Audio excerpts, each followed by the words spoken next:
Everyone, again welcome in this class. इस class में हम स्टडी करेंगे कि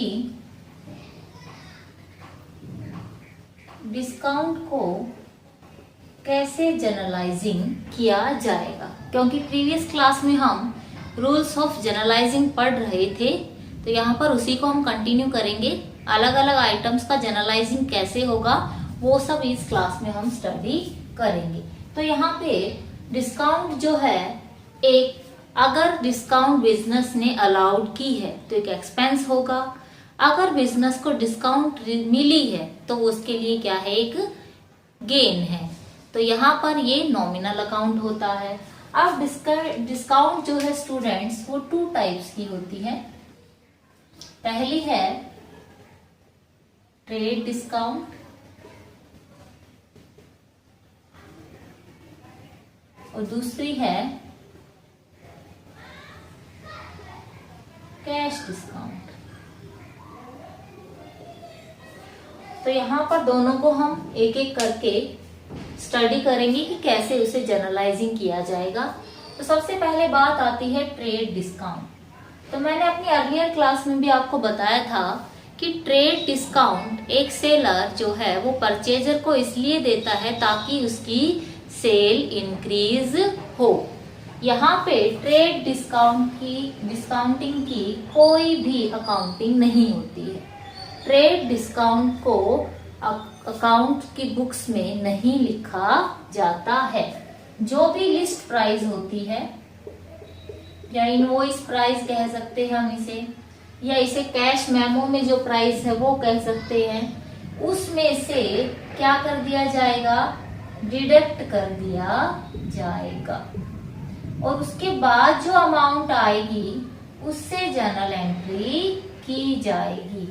मतलब यहाँ पे ट्रेड डिस्काउंट की कोई अकाउंटिंग नहीं होती है, उसे जनरलाइजिंग नहीं किया जाता है। जर्नल एंट्री में उसे मेंशन नहीं किया जाएगा। तो यहाँ पे एक एग्जांपल लेते हैं कि कोई गुड्स हैं जो ट्रेडर ने सेल की हैं।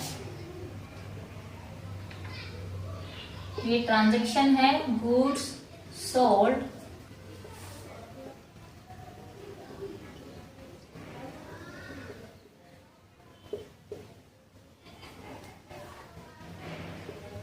सोल्ड 10,000 रुपीज, और जो 10,000 है वो क्या है, लिस्ट प्राइस है। At the rate 20% trade discount. Clearly mention कर दिया कि ट्रेड डिस्काउंट यहाँ पे जो है दी गई है।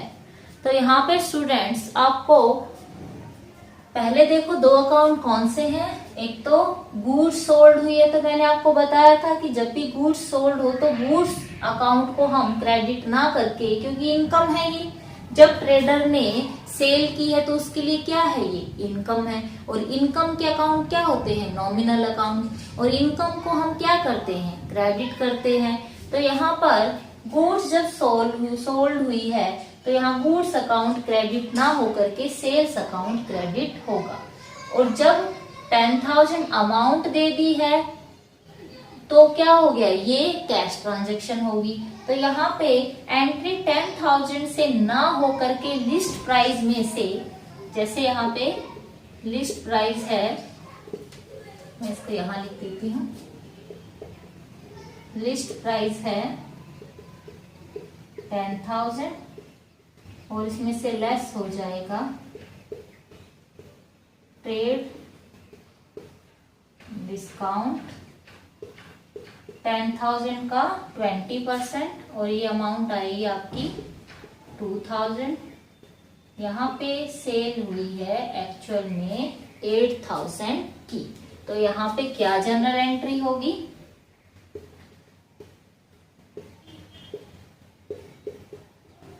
दो अकाउंट, एक तो यहाँ पे सेल्स अकाउंट हो गया है और दूसरा अकाउंट है कैश अकाउंट।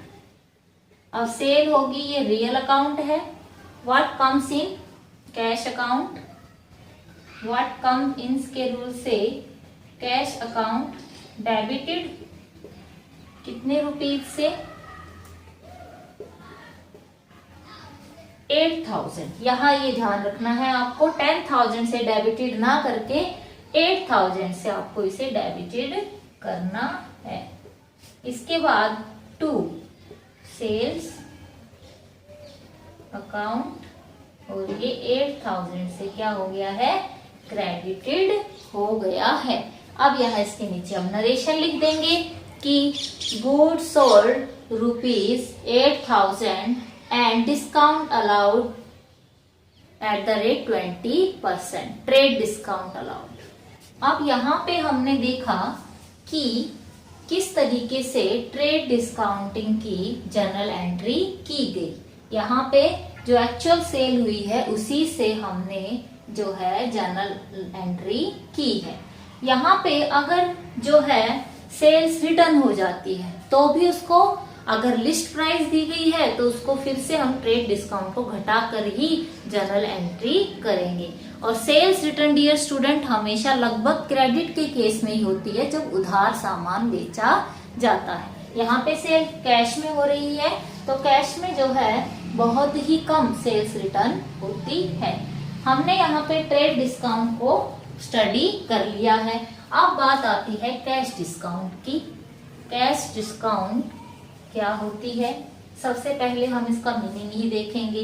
तो कैश डिस्काउंट से यहाँ पे मतलब ऐसे डिस्काउंट से है जो सेलर अपने कस्टमर को देता है जल्दी पेमेंट करने के लिए।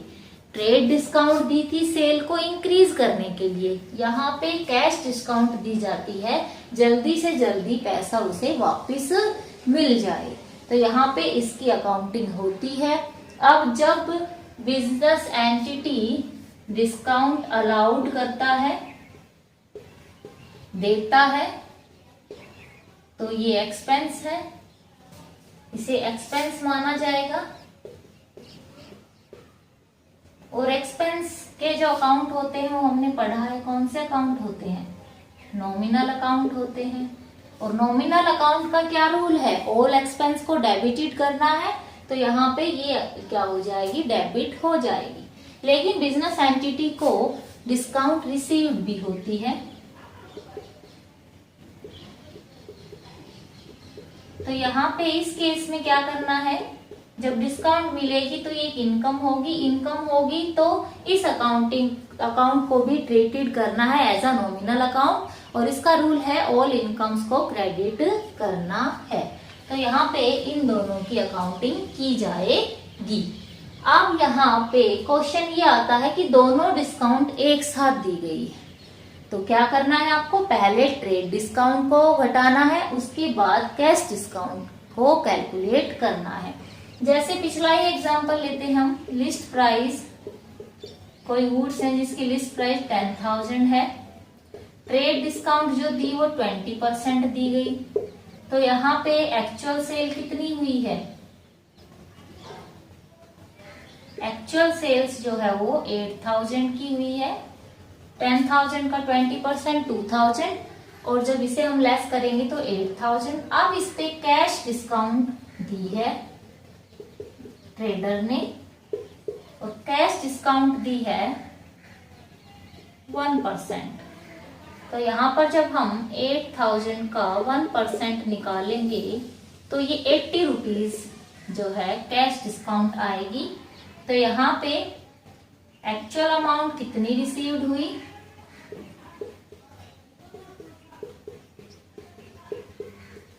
ये हुई, यहाँ इसमें से हम 80 लेस कर देंगे, 1% है, 80 लेस कर देंगे एट द रेट ऑफ 1%, और ये आ गया हमारा 7,920 रुपीज। तो यहाँ पे हम जर्नल एंट्री कैसे करेंगे,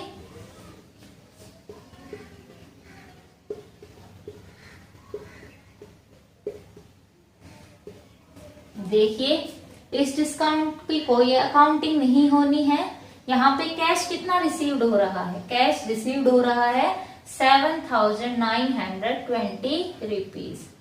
तो कैश आ रहा है, कैश अकाउंट डेबिटेड हो जाएगा 7920 से। अब यहाँ डिस्काउंट अलाउड की है, एक्सपेंस है, नॉमिनल अकाउंट है, इसको भी डेबिट कीजिए। Cash discount, discount allowed account debit 80। और यहाँ पे सेल कितनी हुई है एक्चुअल 2 सेल्स अकाउंट 8000। तो देखो जब दोनों डिस्काउंट दी गई थी तो हमने पहले किस डिस्काउंट की सेटलमेंट की, ट्रेड डिस्काउंट की, और उसके बाद हमने कैश डिस्काउंट को कैलकुलेट किया और इसकी अकाउंटिंग भी की। यहाँ पे देखो हमने इसको शो भी किया है।